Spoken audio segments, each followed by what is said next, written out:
Hello po, kumusta po kayo? Master Galen na naman po. Andito na naman po tayo para magbigay ng dagdag kaalaman po sa inyo tungkol po sa usaping medical health.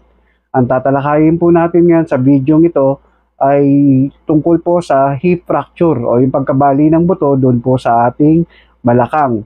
Kaya kung bago ka pa lang po dito sa aking channel, mainam po na makapag-subscribe ka dito, i-hit po yung notification bell para updated ka po sa mga video kong gagawin dahil ito pong video na ito ay maaaring magkaroon ng mga follow-up na video tungkol dito sa hip fracture. At kaya po, panoorin niyo po.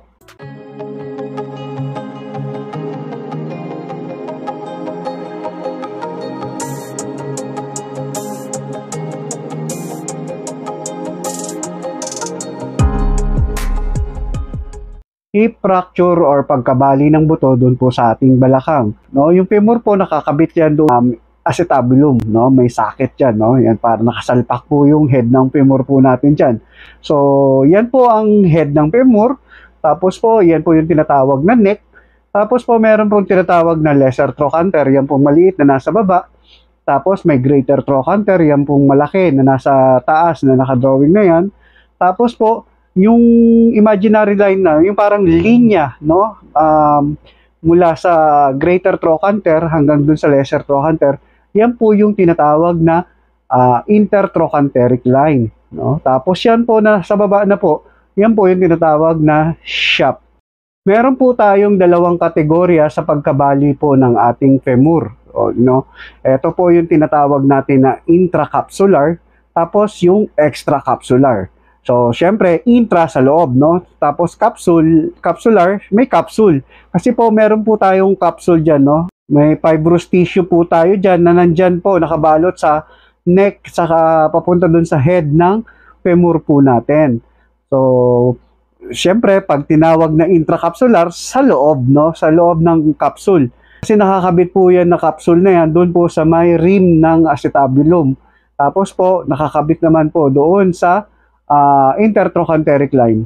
Pag lumabas naman na po, no, pag pababa na doon sa may tinatawag na intertrochanteric line, ang tawag na po doon ay extracapsular. Kasi po, nasa labas na po siya ng capsule. So, extracapsular.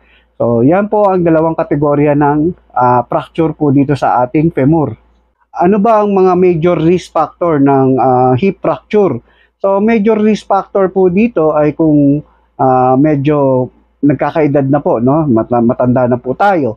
Tapos, lalo na kung meron po tayong osteoporosis. Alam naman po natin na pag may osteoporosis po tayo, nagiging marupok o brittle po yung ating buto. So, kaya po napakadaling mabali po ng butong yan. Tapos po, syempre, yung female, no? Kung female ka, tapos menopause ka na, so mas rumurupok din, no? Mas nagiging less dense din kasi yung ano natin, yung buto. Kumbaga, mas lamang sa risk factor yung babae kumpara doon sa lalaki during menopausal, no? Pag menopause na po yung babae. At ang pinaka-common na dahilan para mabali natin tong femur po natin ay kung tayo po ay matutumba, no? Usually po yan, napakaraming rason kung bakit na maaaring matumba yung isang tao. Kung may mga underlying problem siya o mga ibang karamdaman, ibang sakit kagaya ng na stroke, no? Nagkaroon ng myocardial infarction, na heart attack. Tapos halimbawa na electrolyte imbalance, anemia. So lahat po 'yan maaaring magdulot ng pagkahilo o pagkawalan ng malay upang sa gayon yung pasyente po ay matumba, no? Pag natumba po, tumatama po yung balakang, so nababali po doon yung femur. Tapos may mga tinatawag tayong mechanical fall. Yung mga mechanical fall na yun po yung, halimbawa, natisod ka po, no? Natapilok ka. So, maaaring mag-cause yun ng pagtumba ng isang tao, ng isang pasyente, no? Kahit wala siyang mga underlying problem na kagaya ng mga nabanggit ko. Di ba, normal ka naman, no? Nahulog ka sa isang mataas na hagdan, natumba ka, no, tumama yung balakang mo, so maaari ka pa rin mabalian kung napakalakas ng impact kahit pa hindi ka matanda, no? Kumbaga hindi ka old age, so maaari pa rin po yan mangyari. At yung mga dahilan naman po ng pagkatumba na maaari natin maiwasan, no, yung kumbaga maaari natin makorek, kagaya ng pagsusuot ng hindi hindi na sa ayos na grado ng salamin, tapos halimbawa yung sapatos mo po madulas, no? So mako-correct naman natin 'yon. So kung ganun po ang dahilan, dapat po wag tayo magsusuot ng mga salamin na hindi na sapat sa grado ng mata natin, at yung mga madudulas na sapatos, lalo na pag nagkakaedad na po tayo, no? Yung incorrect na footwear, no? So, wag na po tayo mako-correct po natin yung may iwasan natin po yung pagkatumba. Tapos po yung dehydration, maaari ka rin po mag-cause ng pagkatumba niyan, no? Kung na-dehydrate ka, so minsan mawala ka na ng malay, matutumba ka. So, pwede naman natin i-correct yun, maaari. So, keep hydrated. Tapos po yung mga sagabal po sa loob ng bahay natin o sa loob ng bakuran, no? Kaya po yung mga matatanda, no, yung mga matatandang pasyente, dapat po walang masyadong balakid dun po sa mga nilalakaran po nila, lalo na yung mga di ba may mga ano po, no, may mga parang sahig, no? Tapos may elevated part, no? Halimbawa from sala papunta dun sa komedor, no, medyo elevated. No, minsan tumatama doon yung paa, actually kahit hindi ka matanda, no, pwedeng mangyari yun po sa iyo. Tapos po syempre yung mga pagiging madulas sa CR, halimbawa, no, ito ang pinaka usually na-encounter ko na dahilan, no, yung sa mga matatanda nadulas sa loob ng bathroom or ng CR. Kaya po pag nagkakaedad na po yung mga kasama po natin sa bahay, so dapat po panatilihin, tuyo talaga lagi yung CR, no? I-map nyo po talaga lagi yun. Kasi po very common po talaga nito na na-encounter ko na ito talaga po ang dahilan, no? Nadulas, tumama yung balakang doon sa bowl o kung sa sahig o ano pa man.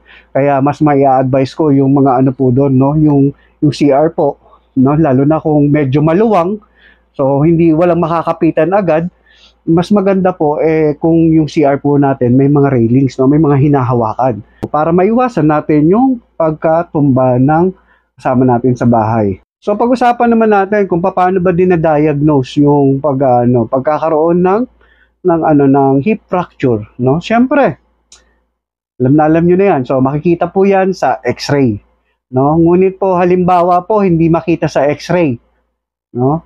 Tapos mataas pa rin yung suspecha ng doktor ninyo na maaaring may fracture kayo. Kasi kung may fracture po kayo dyan, isa po sa mga senyales na may fracture po tayo sa hip or sa femur po natin, sa balakang, ay kung halimbawa may pananakit doon po sa may singit na gumagapang papunta po doon sa tuhod. Tapos po halimbawa po yung paa natin or yung binti natin, hirap tayong itapak, no? Parang hindi tayo makaapak dahil masakit. Tapos po, syempre kung eto yung tatlong pinaka-common na binabasihan namin, no, na common talaga sa mga nababalian ng hips, yung paa nyo po, no, kunwari ito pa, no, yung hita papunta doon sa binte, papunta doon sa paa. Ito yung harapan, ito po yung harapan, ha. Yung binti niya po o yung hita niya po, ang nangyayari, medyo nakabuka.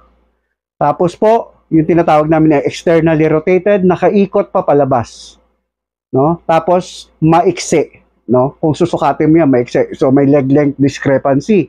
So umiksi. Ganyan po yung pinaka common na senyales na maaari talagang may hip fracture. Ngunit gaya ng sabi ko, kung hindi makikita sa X-ray, tapos mataas pa rin ang suspecha na talagang may fracture, so maaari mag-request po yung doktor ninyo na MRI or CT scan.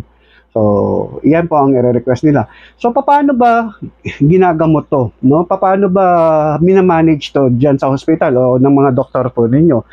So yung pagmamanage po nito depende po sa kung gaano kalala yung bali natin sa buto. Meron po kami tinatawag dito na Gardner classification, no? Gardner classification po 1 to 4 po 'yan. So sa Gardner classification number 1, ayan po, no, yung sa leeg, sa neck ng femur po natin, may konting bali, no? Hindi siya na-displace, tapos may konting bali lang, no? Incomplete, no? Incomplete yung maaaring nag-crack lang. Kung sa grade 2 naman na Gardner classification, yan po yung complete, no, na bali, no, kompleto pero hindi na displace, no? Hindi na displace, hindi na disalign, no? Nandun pa rin sa tamang pwesto. Ngayon, garden classification number 3, kung complete tapos partially displaced, no? So hindi masyadong nawala dun sa pwesto. Ganyan po. Ngayon, grade 4 naman po, kung complete tapos total displaced, talagang nagkahiwalay na, no? Talagang napakalayo na nung alignment, napakalayo na nung agwat. So, yan po yung garden classification number 4. So, paano ba ito ginagamot? No, paano ba ito minamanage? May mga, hindi naman lahat talaga kailangan ng opera. Pero yung number 3, yung garden classification number 3 and number 4, talagang kadalasan talaga nun, uwi na po talaga sa surgery. Sa classification number 1 and number 2, may mga pasyente, no, na madadaan po sa self-healing, kagaya ng pagsusuot ng mga splint, ng mga brace. Ngunit, depende po sa pasyente, depende sa kalagayan ng pasyente, general health ng pasyente, maraming dapat isaalang-alang, no? Napakarami. Too many to mention, ika nga. At ang pagdidesisyon ng surgery ng inyong mga doktor na orthopedic ay depende po talaga yan, no, sa general health ng pasyente, kung anong klase yung pagkabali ng buto. Kasi po, number 1 na pinagbabasihan po dyan ay yung blood supply, no? Yung nagsusupply ng dugo doon sa ulo ng femur po natin. Meron po kasi tayong blood supply dyan, no? Yung blood supply po natin, pababa yan, galing sa femoral artery. Meron kami tinatawag na medial circumflex femoral artery sa lateral circumflex femoral artery, no? Ngayon po, pababa, di ba? Pababa po talaga ang daloy ng dugo. Ngunit po, yan pabalik, no? Yung tinatawag namin ng retrograde blood supply. So, pagbaba ng dugo, may parang channel, no, na paakyat doon sa head ng femur. Ngayon po, kung hindi yan makokompletong fracture, no, halimbawa garden classification number 1 and 2, so maaaring ma-preserve nyo yung blood supply nung head ng femur po natin. Ngunit sa garden classification number 3 and 4, usually sa number 2 pa nga, pwede pa rin eh. Talagang ma-disrupt ninyo yung blood supply ng head of femur. Kaya po, may guidelines po na nilabas ang tinatawag namin na NICE, no? NICE guidelines, yung National Institute for Healthcare Excellence, no? Nilabas siya nung year 2023. So, ang pinakabuod po niyan, ang pasyente po ay dapat maoperahan po, no, within 48 hours, no? Within 48 hours talagang dapat maoperahan po siya. Bakit po? Kasi po kung hindi siya undergo ng surgery, tapos kinakailangan talaga sa maoperahan, dahil nga nagkaroon ng disruption doon sa blood supply ng papunta doon sa head. Actually, kahit hindi lang doon sa disruption o yung compromised o yung pagkakompormiso nung daluyan ng dugo papunta doon sa head ng femur po natin, maaari pa rin mag-undergo ng surgery at dapat yan isagawa within 48 hours ayon sa NICE guidelines, no? Kasi po kung hindi maisasagawa sa loob ng 48 hours, mas mas tataas po yung chance na magkaroon po tayo ng mga komplikasyon. Tapos po, syempre, yung recovery outcome natin, hindi magiging ganun kaganda. Hindi rin magiging ganun kabilis, no? So, kailangan hindi dinidelay. Ngunit napakaraming factors na kung bakit nauuwi sa pagka-delay ang ang pagpa-opera natin. Syempre, number one na rason yan, financially, no? Napakamahal kasi magpa-opera ng hips, no? Inaabot ng yung iba pa nga 300,000, no? Depende. 100,000 hanggang 300,000. At yung mga nade-delay talaga ng pagpapa-opera dahil halimbawa naghagilap pa o kaya kung ano pa man na rason kung bakit na-delay yung pagpapa-opera, minsan po nagkakaroon ng mga komplikasyon ng mga deep vein thrombosis, yung pagkakaroon ng namumuong dugo sa mga daanan ng daluyan ng dugo doon po sa paa natin or sa binti, UTI, pneumonia, na syempre dahil kung hindi pa tayo na-operahan, hindi tayo makakalakad, lagi lang tayo nakahiga. So maaaring po tayo magkaroon ng UTI or pneumonia. So napakarami pong pwedeng maging komplikasyon, no? Hindi lang po doon sa buto po natin. Pero yung tungkol po doon sa buto natin, maaari po tayo magkaroon ng AVN o yung avascular necrosis. So meron po tayong video niyan. Ayan po, yung link po nandyan po sa may description at ilalagay ko na rin sa comment, no? Yung tungkol sa avascular necrosis. So pag nagganon po, kasi po, no, gaya ng sabi ko, main blood supply, no? Ang pinagkukuhaan lang ng supply ng dugo talaga nung head ng ano natin ng ano ba natin ng femur ay nanggagaling doon sa artery na yon, no? Isa lang, no? Yung branches ng femoral artery na yung circumflex artery. Yun lang, no? Kung mapuputol po natin yon, imagine niyo wala nang magsusupply doon. So maaari na po yon mamatay yung buto na yon. So pag namatay yung buto na yon, ano mangyayari? So pag namatay po yon, di magko-collapse yung buto na yon, no? So wala nang tibay. So kung magko-collapse yung buto na yon, ano pang magsisilbing kapit papunta doon sa may ano ba natin, no? Sa may acetabulum na tinatawag, saka yun doon sa shaft or neck and or shaft ng femur po natin. So wala na, masisira na yon, no? Kaya dapat mag-undergo na yung iba nag-undergo na ng hip arthroplasty, no? Partial or total. So talakayin natin isa-isa. So kung ang fracture nasa intracapsular, no? Kung ang fracture nasa intracapsular, so alam niyo na yan, no? Sinabi ko kanina na nasa loob ng capsule, no? So nasa intertrochanteric line pataas, no? Dahil pag intertrochanteric line pababa, extracapsular yon. So doon sa intracapsular fracture sa grade 2, no? Dahil po yung grade 2 kagaya ng sabi ko, yung ano po natin, no, yung neck ng femur po natin, complete fracture pero hindi naman na-displace. So minsan nape-preserve diyan yung blood supply o yung nagsusupply ng dugo papunta doon sa head. Minsan naman hindi, na no, minsan nadi-disrupt na yan. Pero ang management diyan na ginagawang surgery, usually, no, yung choice of surgery dyan, yung nilalagyan po ng screw. So, ganyan po. Tapos, pag sa intracapsular fracture naman, na grade 3 and grade 4 na Garden classification, no, ay ang choice po dyan ay maaaring partial or yung hip arthroplasty o kaya naman total hip arthroplasty. So, paano ba malalaman kung dapat bang hemi or partial o kaya yung tinatawag na total hip arthroplasty? Ganito po yun, no? Pag hemi po, usually, choice yan sa mga matatanda, no? Yung may, o kaya yung may mga comorbidities, yung may mga ibang karamdaman, no? Kasi po, dapat ganun po ang isagawa sa kanila kasi mas mabilis po yung healing nun. Tapos, less invasive. Pag less invasive, kumbaga hindi masyadong masalimuot ang pag-surgery, pag-oopera doon sa pasyente. At tapos kung halimbawa talaga naman na medyo hindi na active yung pasyente, no? So ganoon na lang ang ginagawa. Pero kung sa ano naman, sa mga bata-bata pa tapos mas active yung pasyente, tapos walang mga comorbidities, no? Walang other health issues, mas choice po yung ano po, no, yung total hip arthroplasty. Halimbawa naman, kung ang fracture ay nasa intertrochanteric line, no, diyan po nasa may linya po na yan. So, usually, ang ginagawa po diyan, nilalagyan po ng screw. Yung screw po, may barrel po yan, no, tapos may plate. So, tinatawag yan minsan na dynamic hip screw or yung sliding hip screw. So, ganyan po ang itsura po nun.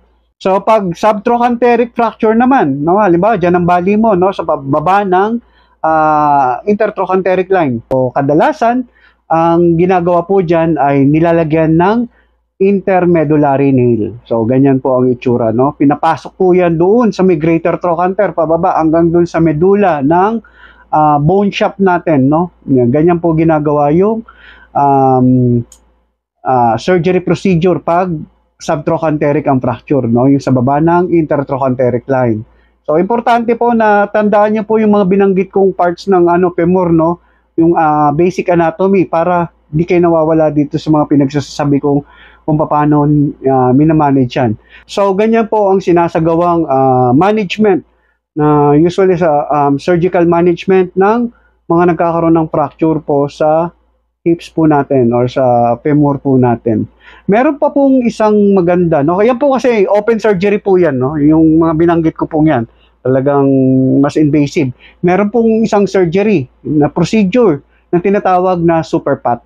So, napaka less invasive po nito dahil parang butas lang po yung ano nun, hindi talaga binubuka, no? Talagang may bubutasan lang yun nandun sa may ano mo, sa may head of femur, no? Sa neck of femur. Tapos po, may parang maliit lang na butas doon na isasagawa yung pag-opera. Hayaan nyo po kung kailan po itatapik natin to sa next video. Kaya importante po na nakapalo kayo dito sa channel na to para masundan nyo po yung mga follow-up ng video tungkol dito sa hip fracture. So yung superpat po, mas ano po siya, no? Mas maganda, kumbaga, doon sa ano po natin, sa tungkol kumpara doon sa open surgery na traditional na ginagawa. Kaya lang po, no? Marami rin disadvantage dahil bago pa lang, hindi naman po lahat ng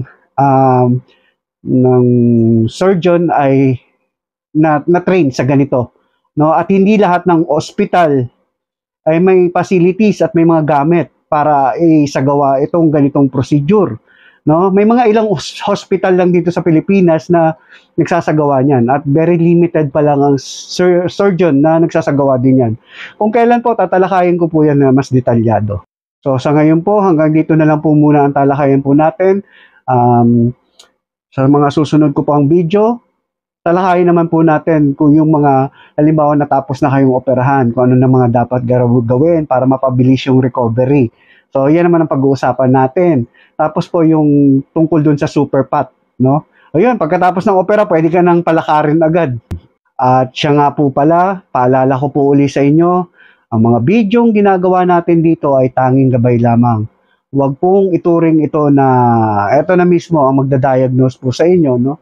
Ugaliin pa rin personal na kumonsulta sa inyong mga doktor. Personal ha, personal. Kumonsulta sa inyong mga doktor para mas ma-assess kayo ng maigi at ma-examine ng maayos at nang sa gayon, tama ang magiging karampatang management o lunas sa kaso ninyo. Kung may mga tanong pa po kayo na gumugulo sa inyong isipan, na nakalimutan ko pong banggitin sa video ito, maaari nyo naman pong i-comment dito sa comment box o kaya i-PM nyo po ako doon sa Facebook page natin na Master Galen PMS Official. At sisikapin ko naman po na masagot kung ang mga katanungan po ninyo. Hanggang dito na lang po. Ako po ulit si Master Galen. Paalam pansamantala.